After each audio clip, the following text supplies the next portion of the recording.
నమస్తే, welcome to big Telugu TV. Allu Arjun ఇప్పుడు రెండు తెలుగు రాష్ట్రాలలోనే కాదు, పుష్ప 2 బ్లాక్ బస్టర్ అయిపోయిన తర్వాత పాన్ ఇండియా స్టార్గా ఎదిగిన తర్వాత దేశం అంతా కూడా అల్లు అర్జున్ గురించి వారికి ఏ ప్రాంతానికి చెందిన వారైతే ఆ ప్రాంతీయ భాషలో అల్లు అర్జున్ గారి కోసం మాట్లాడుకుంటున్నారు.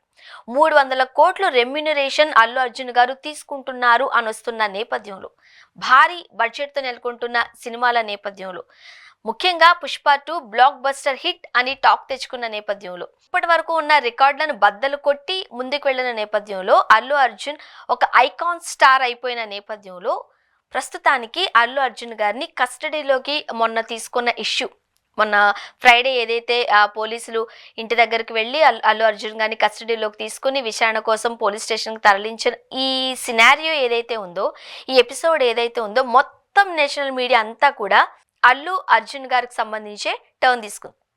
యాక్చువల్గా ఆ రోజు పార్లమెంట్లో ప్రియాంక గాంధీ గారు పుష్ప 2కి సంబంధించి చాలా పొగుడుతూ ఒక గంట సేపు మాట్లాడారు.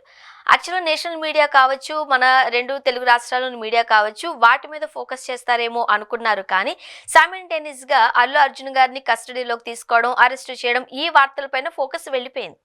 అయితే ఇక్కడ చాలామంది మాట్లాడుకుంటున్న విషయాన్ని ఒకసారి మనం కూడా ఒక మిడిల్ క్లాస్ వాళ్ళమైనట్లయితే, సామాన్య ప్రజలమైతే ఏం మాట్లాడుకుంటున్నారో ఆ విషయాన్ని ఇప్పుడు నేను మీ ముందు తీసుకొస్తున్నాను. ఇప్పుడు అల్లు అర్జున్ గారిని కస్టడీలోకి తీసుకున్నారు. నిజంగా అయితే ఆ రోజు ఆయన ఒక హీరోగానే కావచ్చు, బట్ కోర్టు కూడా చెప్పినట్టుగా ఆయనకంటూ ఒక వ్యక్తిగత స్వేచ్ఛ ఉంటుంది. సినిమా చూడడానికి ఫ్యామిలీతో వెళ్ళొచ్చు. ఆ సందర్భంగానే వెళ్ళారు.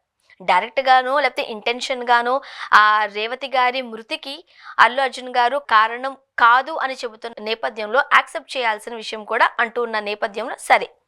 కాకపోతే ఒక ఫ్యామిలీ తమ అభిమాన హీరో సినిమాని, లేకపోతే తమ అభిమాన హీరో ఆ థియేటర్కి వస్తున్నారు కాబట్టి చూడడానికి వెళ్ళిన ఫ్యామిలీలో భార్య చనిపోయింది, కుటుంబంలో కొడుకు క్రిటికల్ పొజిషన్లో ఉన్నారు. అత్యంత బాధాకరమైన విషయం. ప్రతి ఒక్కరూ కూడా తమ సానుభూతి తెలియజేస్తున్నారు. ప్రతి ఒక్కరూ కూడా ఆ కుటుంబానికి కాస్త పీస్ రావాలని కోరుకుంటున్నారు. బాగానే ఉంది, మాటల వరకు బాగానే ఉంది. కాకపోతే ఆ రోజు ఒక 4-5 గంటల్లో అల్లు అర్జున్ గారి అరెస్ట్కి సంబంధించిన ఎపిసోడ్ నడుస్తూ ఉన్నప్పుడు ఎంత ప్రజలందరూ కూడా ఆసక్తిగా చూశారు. అల్లు అర్జున్ గారికి సంబంధించి బెయిల్ వచ్చిన వెంటనే ప్రముఖులు కావచ్చు, సినీ ఇండస్ట్రీకి సంబంధించిన వాళ్ళు కావచ్చు, రెండు తెలుగు రాష్ట్రాలలోనే కాకుండా ముఖ్యంగా నేషనల్ పాలిటిక్స్లో ఉన్న ప్రముఖులు కూడా అల్లు అర్జున్ గారిని పరామర్శించారు. మంచిదే, ఎవరు కాదనలేని వాస్తవమే. కానీ అదే అభిమాన హీరోకి సంబంధించి ఒక తండ్రి భార్యను కోల్పోయారు, కొడుకు క్రిటికల్ పొజిషన్లో ఉన్నారు. డాక్టర్లు ఎప్పటికీ ఆ బాబుకి సంబంధించి ఏం జరుగుతుందో తెలియని పరిస్థితుల్లో ఉన్నారు. కానీ ఒక్కరైనా ఆ కుటుంబాన్ని పరామర్శించడానికి వెళ్ళారా? ఎంతమంది మాట్లాడుకుంటున్నారు. మంచిదే, ఆ రోజు అల్లు అర్జున్ గారు అరెస్ట్కి సంబంధించి రకరకాల ఖండనలు వినిపించే అదంతా ఓకే. బట్ గాయపడిన కుటుంబానికి సంబంధించి ఏంటి? ఒక ప్రాణం ఖరీదు 25 లక్షలు మాత్రమేనా? ఇక్కడ ఇది ఆలోచించాల్సిన విషయం అంటూ కూడా ప్రతి ఒక్కరూ మాట్లాడుకుంటున్న విషయం. ఒక ప్రాణం పోతే ఆ ప్రాణానికి సంబంధించి ఒక 25 లక్షలు ఇచ్చి చేతులు దులిపేసుకుంటే హీరోల పని అయిపోయినట్టేనా? ఎంతమంది అభిమానులు కావచ్చు, మొత్తం సినీ ఇండస్ట్రీ అంతా అల్లు అర్జున్ గారిని కలవడానికి, పరామర్శించడానికి కదిలి వెళ్ళింది కదా. మరి ఆ కుటుంబానికి సంబంధించి పరామర్శించడానికి ఒక్కరైనా వచ్చారా? ఒక్కరైనా తమ సంతాపాన్ని నోటుతో తెలియజేయడమే కాకుండా మేము మీకు అండగా ఉన్నామంటూ ఆర్థిక భరోసా ఇస్తున్నారా? భాస్కర్ గారు ఫ్యామిలీ కూడా లోయర్ మిడిల్ క్లాస్ అంటూ కూడా వార్తలు వస్తున్న నేపథ్యంలో ఈరోజు భాస్కర్ గారు తన భార్య రేవతి గారిని పోగొట్టుకున్నారు. కొడుకు పరిస్థితి ఇంకా హాస్పిటల్ బెడ్ మీద ఉన్నారు. ఆ తండ్రి బాధ ఏంటి? 25 లక్షలు ఇస్తే సరిపోతుందా? మీకేమనిపిస్తుంది? 300 కోట్ల రెమ్యునరేషన్ అల్లు అర్జున్ గారు తీసుకుంటున్నారు అని వార్తలు మాత్రమే. అది లోయర్ మిడిల్ క్లాస్ ఫ్యామిలీ కదా. మరి ఆ కుటుంబానికి భరోసా ఎవరు? ఓదార్పు ఎవరు? ఒక్కరైనా ఆ ఇంటికి వెళ్ళి పరామర్శించారా? ఇది ప్రతి ఒక్కరూ మాట్లాడుకుంటున్న విషయం, రైట్. ఇక ఇంకొక యాంగిల్ మనం చూద్దాం. ఎప్పుడైతే ఆ అల్లు అర్జున్ గారు నేను చెప్పను బ్రదర్ అని ఒక మాట అయితే ఒకరిని ఉద్దేశించి మాట్లాడారో, ఆ తర్వాత నుంచి రెండు కుటుంబాల మధ్య చాప కింద నీరులా ఒకలాంటి ఇష్యూ నడుస్తుంది, అందరికీ తెలిసిన విషయమే. ఎందుకంటే అది ట్వీట్ల పర్వం మనం చూస్తే అర్థమవుతుంది. మనవాడు కాదు పగవాడు అని కావచ్చు. సో ఇలా రకరకాల ట్వీట్ల నేపథ్యంలో మెగా ఫ్యామిలీకి అల్లు ఫ్యామిలీకి మధ్య ఒక అగాధం ఏర్పడిపోయింది, వీళ్ళిద్దరి మధ్య అంటే కుటుంబాల మధ్య సఖ్యత లేదు అని రకరకాల వార్తలు వచ్చాయి. పుష్ప 2 రిలీజ్ టైంలో కూడా ఒక వర్గం వారు బహిరంగంగానే ఆ సినిమాను మేము ఏపీలో ఆడనివ్వమని బహిరంగంగానే చెప్పారు కదా.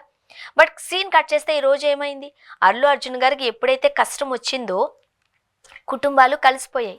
రైట్, కలవాలి, ఇది చాలా సంతోషకరమైన పరిణామమే, కలవాలి. కాకపోతే ఇక్కడ ఫ్యాన్స్ పరిస్థితి ఏంటి? ఇప్పుడు అదే ఫ్యాన్స్ కదా మా అభిమాన హీరోకి సంబంధించి మా అభిమాన హీరోని మీరు పలకరించకుండా, మా అభిమాన హీరో దగ్గరకు రాకుండా మీరు వేరే దగ్గరికి వెళ్ళారు కాబట్టే మీ మీద మేము దండయాత్ర చేస్తామంటూ చెప్పుకొచ్చారుగా. మరి ఈరోజు ఎవరు ఏమయ్యారు? ఈరోజు అల్లు అర్జున్ గారికి ఒక కుటుంబానికి సంబంధించి ఒక ప్రాబ్లం వచ్చినప్పుడు చిరంజీవి గారు షూటింగ్లో ఉన్న షూటింగ్ని క్యాన్సిల్ చేసుకుని మరి కుటుంబంతో సహా పరామర్శించడానికి వచ్చారు. ప్రభుత్వ కార్యాలయంలో లేకపోతే ప్రభుత్వ మీటింగ్లో ఉన్న పవన్ కళ్యాణ్ గారు కూడా హుటాహుటిన హైదరాబాద్ తరలి వెడుతున్నారు అంటూ వార్తలు వచ్చాయి. నిన్న మనం చూసినట్లయితే అల్లు అర్జున్ గారు భార్య స్నేహతో కలిసి నాగబాబు గారి ఇంటికి వెళ్ళారు, చిరంజీవి గారి ఇంటికి వెళ్ళారు, పుష్ప 2 విజయం గురించి మాట్లాడారు. ఆ రోజు శుక్రవారం ఏదైతే ఒక హంగామా నడిచిందో దాని గురించి మాట్లాడుకున్నారు, నవ్వుకున్నారు. చాలా మంచి పరిణామం. ఒక ఇష్యూ ఏదైనా నడుస్తున్నప్పుడు, ఒక ఫ్యామిలీలో ఏదైనా గొడవలు అవుతున్నప్పుడు, ఆపదలో ఉన్నప్పుడు ఒక్కటి అవ్వడం చాలా మంచి పరిణామం, యాక్సెప్ట్ చేయాల్సిన విషయమే. కానీ వాళ్ళ మధ్య గొడవలు వచ్చినప్పుడు ఆ ఇష్యూస్ని పర్సనల్ ఇష్యూస్గా తీసుకున్న ఫ్యాన్స్ సంగతి ఏంటి? ఈరోజు ఫ్యాన్స్ ఏం చెప్పుకుంటారు? రైట్, ఇప్పుడు అదే అభిమాన హీరోని చూడడానికి, అభిమాన హీరో సినిమా తెర మీద చూడడానికి, వ్యక్తిగతంగా కలవడానికి ఆ కొడుకు చాలా అభిమాని కాబట్టి ఒక సెల్ఫీ తీసుకోవడానికి వెళ్ళిన వాళ్ళు ఈరోజు ఎక్కడున్నారు? ఆ కుటుంబం పరిస్థితి ఏంటి?